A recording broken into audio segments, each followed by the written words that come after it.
Hello guys, welcome to Legal Notebook. आज हम करने वाले हैं एडमिनिस्ट्रेटिव लॉ सीरीज़ का पार्ट 6, जिसमें हम बात करेंगे रूल ऑफ लॉ की। इसमें हम इंट्रोडक्शन की बात करेंगे, ओरिजिन की बात करेंगे, इसका कॉन्स्टिट्यूशन के साथ क्या रिलेशन है उसकी बात करेंगे, मेरिट डीमेरिट की बात करेंगे एंड लास्ट में एक्सेप्शंस की बात करेंगे। आगे बढ़ते हैं, इंट्रोडक्शन पर आते हैं। The concept of rule of law is that this state is not govern by ruler और the nominate representative of the people but by law. जो रूल ऑफ लॉ का कंसेप्ट है वो ये कहता है कि जो स्टेट है वो किसी भी रूलर द्वारा या किसी भी नॉमिनेटेड रिप्रेजेंटेटिव द्वारा नहीं चलाया जाता, बल्कि लॉ द्वारा चलाया जाता है। A country that follows the principle of rule of law is one where Grandnom is the highest law of nation, is the supreme authority of the state. जो कंट्री रूल ऑफ लॉ को ग्रंडम मानती है, वहाँ पर rule of law को ही supreme माना जाता है, लॉ को ही सुप्रीम माना जाता है। In other words, the king is not the law but the law is king. कि जो राजा है वो कानून नहीं है, जो कानून है वो ही राजा है। स्टेट किसी की कोई जागीर नहीं है, किसी राजा की या किसी पर्सन की, किसी नॉमिनेट पर्सन की। स्टेट को सिर्फ लॉ ही संभालता है। ओरिजिन कैसे हुआ रूल ऑफ लॉ का? The origin of concept of rule of law can be traced to ancient Romans during the formation of first republic. जो फर्स्ट रिपब्लिक था उसकी फॉर्मेशन के टाइम एंशियंट रोमन में ये पाया गया था। However the formal origin of the word is attend to sir Edward Coke from the principle of legality. अगर रूल ऑफ लॉ के वर्ड्स की बात करें तो ये एडवर्ड कॉक के रूल ऑफ लीगैलिटी में से लिया गया है। The rule of law has three important parameters. First है सुप्रीमेसी ऑफ लॉ, सेकंड है इक्वालिटी बिफोर लॉ, थर्ड है pre dominance of legal spirit. अब इनको ब्रीफ में पढ़ते हैं। फर्स्ट है supremacy of law. This principle also support the rule that law is supreme. The law makers need to be given reason that can be justified under the law while exercising their power to administer the law। ये parameter है, ये this principle supports the rule that the law is supreme.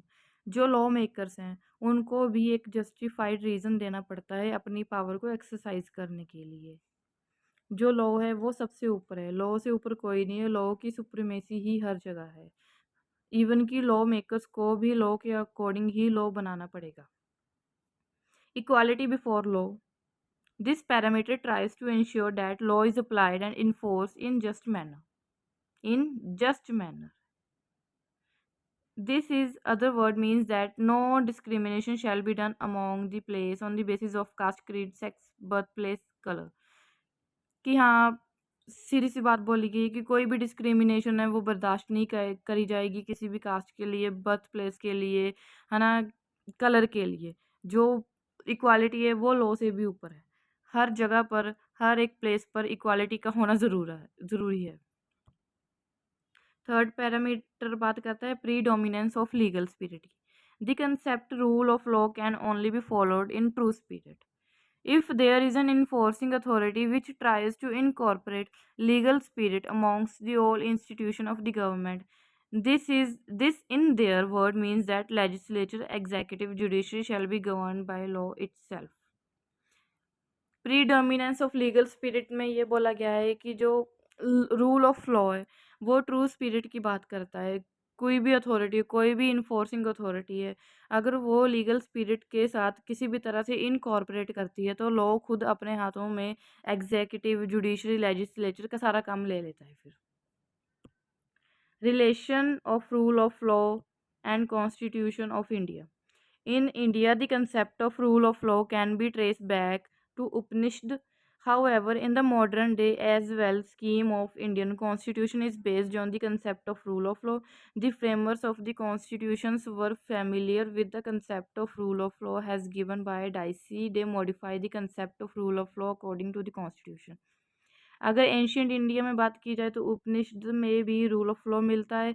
अगर modern India की बात की जाए तो Indian constitution में भी रूल ऑफ लॉ का कंसेप्ट मिलता है। जो फ्रेमर्स हैं कॉन्स्टिट्यूशन के, उन्होंने रूल ऑफ लॉ के ऊपर बेस्ड ही इंडियन कॉन्स्टिट्यूशन को बनाया है। The doctrine of rule of law enshrines under the Indian constitution because the constitution of India is grand norm, the highest law of India. जो Indian constitution है वो highest law of nation है, उसको ही grand norm कहा जाता है। Rule of law इसके under ही काम करता है, इसके ऊपर ही इंडियन कॉन्स्टिट्यूशन बेस्ड है। All three organs of the government are governed by the rule of law. Three organs कौन से हैं? लेजिस्लेचर, जुडिशरी एंड एग्जीक्यूटिव, वो सारे रूल ऑफ लॉ के अकॉर्डिंग काम करते हैं। सेकंड है the ideals of the constitution. जो आइडल्स हैं कॉन्स्टिट्यूशन के आर्टिकल 21, आर्टिकल 14 एंड आर्टिकल 15, जो इंश्योर करता है equality before law and equal protection of law, वो सभी रूल ऑफ लॉ के कंसेप्ट के ऊपर बेस्ड है। अब बात करते हैं इनके एडवांटेजेस और मेरिट्स की। The concept rule of law promotes the freedom of judiciary, ये जुडिशरी की फ्रीडम को प्रमोट करता है, कॉन्स्टिट्यूशन को प्रोटेक्ट करता है ना, आर्बिट्रेरीनेस एंड डिक्टेटरशिप को ख़त्म करता है। It prevents fairness, it provides, यहाँ पे प्रोवाइड आना था, प्रोवाइड कर लीजिएगा, ठीक है। It provide fairness and ensure transparent timely immediately resolution of dispute, कि ये जो है ना ट्रांसपेरेंट एंड टाइमली इमीडिएटली जो डिस्प्यूट्स हैं उनको फेयर तरीके से सुलझाता है। It give easy access to creation of new law which further create certainty of is enforceability in legal rights. New laws को बनाने के लिए इजी असेस देता है और हायर इकोनॉमिक ग्रोथ को प्रमोट करता है। Rule of law empowers the individual and community to use their justice mechanism in proper manner, ठीक है। कम्युनिटी को राइट देता है कि वो अपने जस्टिस मैकेनिज्म का प्रॉपर यूज़ कर सके। Rule of law increase the public trust in the legitimacy of government. Rule of law है जो पब्लिक ट्रस्ट की है ना, जो पब्लिक ट्रस्ट है उसके बारे में बात करता है, उनके हक की बात करता है। चैलेंजेस क्या हैं इसमें? Limited access to justify the vulnerable and weak sections of the society। जो सोसाइटी के वीक सेक्शंस है वहाँ तक जस्टिस का लिमिटेड ही सेक्शन, लिमिटेड ही असेस है।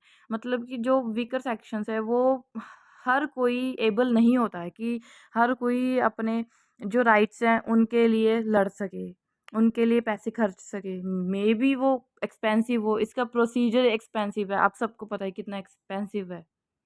Complexity of artificial intelligence and cyber crime, जो आर्टिफिशियल एआई आ गए हैं, साइबर क्राइम है, अब इनकी जो कंप्लेंट करनी है या एआई को यूज़ करना है वो काफ़ी ज़्यादा कॉम्प्लिकेटेड है, वो हर किसी को यूज़ करने नहीं आते। Break down of law order by various political groups खुद ही लॉ को तोड़ते रहते हैं, वो तो दूसरे क्या मानेंगे। Ignorance and poverty, ignorance and poverty rule of law में ये लैक सबसे ज़्यादा है कि वो फर्स्ट पॉइंट में भी हमने यही डिस्कस किया था, लिमिटेड असेस से। लिमिटेड असेस के कारण इग्नोरेंस एंड पॉवर्टी हो रही है वीकर सेक्शंस की। Increase of hate speech and violence, increase of hate speech and violence कैसे? राइट टू स्पीक देता है, रूल ऑफ लॉ के अंडर ही आता है। Over crowding of public offices, अब पीछे हमने बात की थी कि rule of law increase the public trust in the legitimacy of government. अब अगर पब्लिक ट्रस्ट की बात आएगी तो उनके लिए काम करने के लिए ऑफिसेज ज़्यादा होंगे और उसकी ओवर क्राउडिंग हो रही है। अब इनकी एक्सेप्शन क्या है रूल ऑफ लॉ की? रूल ऑफ लॉ जो है अगर वो काम कर रहा है, वो सारी जुडिशरी, एग्जीक्यूटिव एंड लेजिस्लेचर को अपने हाथ में ले रहा है ना, हर एक काम को अपने तरीके से करवा रहा है। पर कुछ एक्सेप्शन ऐसी हैं जो रूल ऑफ लॉ उन पर लागू नहीं होता। फर्स्ट है इम्यूनिटी, स्पेशल प्रिविलेजेस दिए गए हैं सर्टेन इंडिविजुअल्स को, अथॉरिटीज़ को, जो प्रिवेंट करता है रूल ऑफ लॉ को लगने से, जैसे प्रोसिक्यूशन को लगने के। Delegated legislation, it is also exception to the principle of rule of law as it include law made by such authority which are other than. जो डेलीगेटेड लेजिस्लेशन है वो इसकी एक्सेप्शन है, इस पे रूल ऑफ लॉ लागू नहीं होगा। Provisions of special administrative tribunals, जो स्पेशल एडमिनिस्ट्रेटिव ट्रिब्यूनल्स द्वारा प्रोविजंस बनाई जाती हैं, ये प्रोविजंस ऑफिशियल्स को जनरल पॉपुलेशन से अलग कर देती है, मतलब कि उनके उनमें भेदभाव पैदा कर देती है। Emergency time period, certain rights of people citizens are restricted during the time of emergency. अगर कोई भी इमरजेंसी का टाइम आ गया है तो लोग ये नहीं कह सकते कि हमारे पास तो राइट टू स्पीक है, राइट टू फ्रीडम है, राइट टू वर्क है, इमरजेंसी चाहे लगी रहे चाहे ना लगी रहे, हम तो जाएंगे, हम तो बाहर खेलेंगे, हम तो बोलेंगे। नहीं, वहाँ पर ये लागू नहीं होगा। तो हमारा टॉपिक रूल ऑफ लॉ ख़त्म होता है यहीं पर।